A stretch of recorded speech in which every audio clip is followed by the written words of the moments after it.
Hi everyone, as you can see by the name and by the suit that I have here in my hand, this is going to be on the Spider-Man scuba suit. Sounds like Big Daddy Scuba Steve. But yes guys, this is made from the scuba fabric. You can see the darker tone, and without just talking about it like a lot more, let's just jump into it like now. So this is the Spider-Man scuba suit, guys. Well, made from the scuba fabric. I sourced this from the Paragon Fabrics. That's here local to me in Belfast. What you can do in America or in the US is Hobby Lobbies or Michaels. There's other fabric stores. You know, they post out their fabrics, but this is the thick scuba 4-way stretch.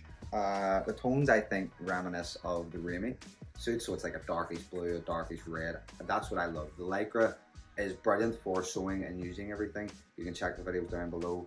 But what I really love is the scuba fabric. It's very thick, it feels very durable. It feels like you're actually wearing a physical suit, whereas the Lycra feels like you're just wearing like a skin tight bodysuit almost or something. So yeah, we'll show it on with the mask right now, guys. So this is me with a new background. You know, we did a multiverse of madness type thing there. This is the Spider-Man scuba fabric. So this is made from 4-way stretch scuba fabric.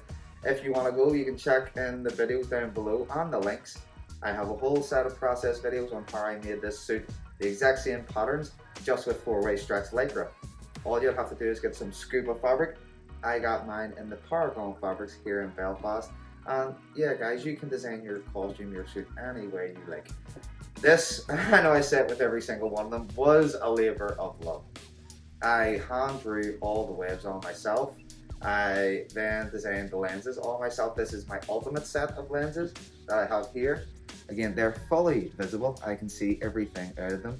It is white mesh with plastic on the inside with the top text wrapped around. And again, you can just see the detailing within all of the lines in the mask. These are all hand drawn with a ballpoint pen. Then we went in with the fabric pen, and that just sort of helps seals it in. What I'm going to do and update the suit next time is add some zippers here, because the suit is too tight. It's very tight on around the wrists. Everywhere else is perfect.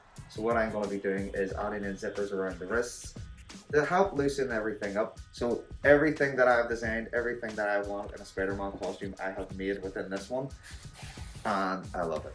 The black scuba fabric, or not the black scuba, the red and blue scuba is really thick. Now this is a warm.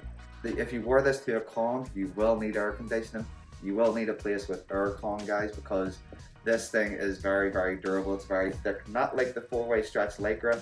That's very thin. So this is, I think, like an extra 2 layers of fabric on top of the Lycra. If you're going to be wearing this bad boy or making a costume out of this, please add in some like points of airway flow, you know. But guys, I just wanted to, you know, show this costume. It's been around for around 6 months. I think I've had this sitting around in my room. I have a few other versions of this and a few other masks that I'll show you.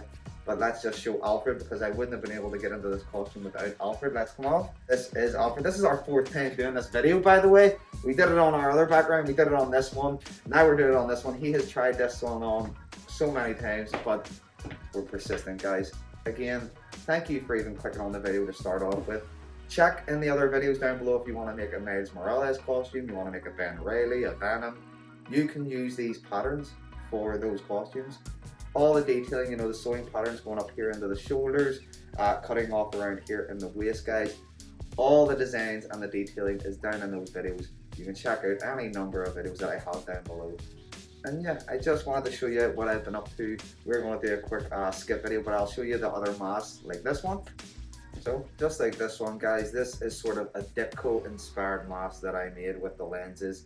The one thing I would change, I would make the outer frames maybe a bit thinner. But you can see all in all, the same white mesh and the same plastic detailing.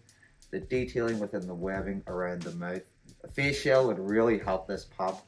But I just love the thickness and the thinness. I know that contradicts each other, but the thickness and the thinness of the lines, the way they go. I was working out different patterns and incorporating different things of what I want this mask to look like. You can sort of see the vibe that I was giving, a much angrier look.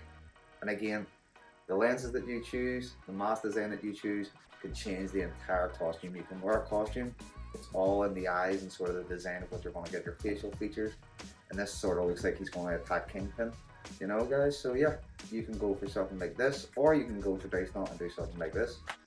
This battle damage suit isn't, well, the mask isn't fully finished yet, but you can just see in the detailing in the eyes that I have them sort of cracked. Usually I'm going to do ones, I like having the burn mark where you can actually see the eyeball, you know, coming out. I did that with the Lycra mask. That's somewhere around. This one's going to get the same treatment, only I'm going to do it with a different design. I haven't fully, you know, battle damaged it up yet, but you can do something like this. I've seen people do it with Invincibles a lot, which I don't know. People who seem to want to do cosplays of Invincible get his ass kicked more than just Invincible.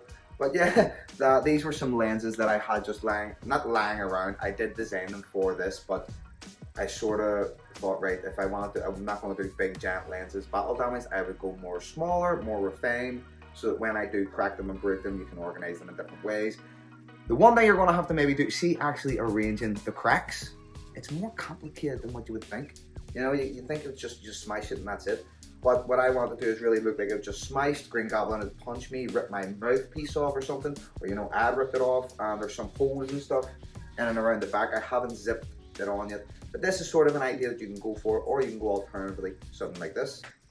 This was one of the masks that I was actually most favourite about, and then I changed my mind. The Ultimate is my favourite, but these are my second set of favourite lenses. I don't know, the tinier reminiscent lenses that you do for Spider-Man, I think the detail's in the eyes. For Spider-Man, the detailing is definitely in the lenses and in the eyes. It sort of defines the whole character, what he's going for, what he's doing. And to me, you know, the smaller sort of circular lenses really encompass him if you get those sharp edges in. What I've done is glue these on around the sides with some fabric glue.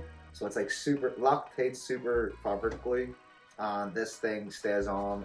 You have to hold, there is a process video that you can go check out, guys, of me drawing on the pattern of a mask. So yeah, I hope that you like this. Again, you can design yours any which way that you like. I've sort of opted for my favorite, the detailing within the web patterns and stuff. That is all up to you.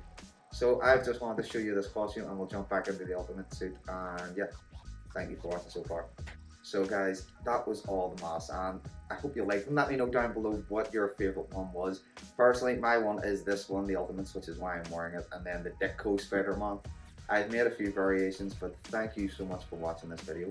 If this has helped you in any sort of way, please let me know down below what you think, what you're working on at the minute. I have a special place in my heart for the Spider-Man, you know, design. I want to make something that feels like Peter Parker, you know, the fabric-based sewing machine. He attached the web shooters on himself. Everything's very manually made. You know, that's sort of the Peter Parker I grew up with, the ripped sort of battle damage costumes. I went for the No Way Home logo. You can go for whatever design, guys, that you want. I'm going to be wearing a face shell with the next costume also. We're upgrading every day. Like always, thank you so much for watching. Let me know down below what you think of all this in the comments down below.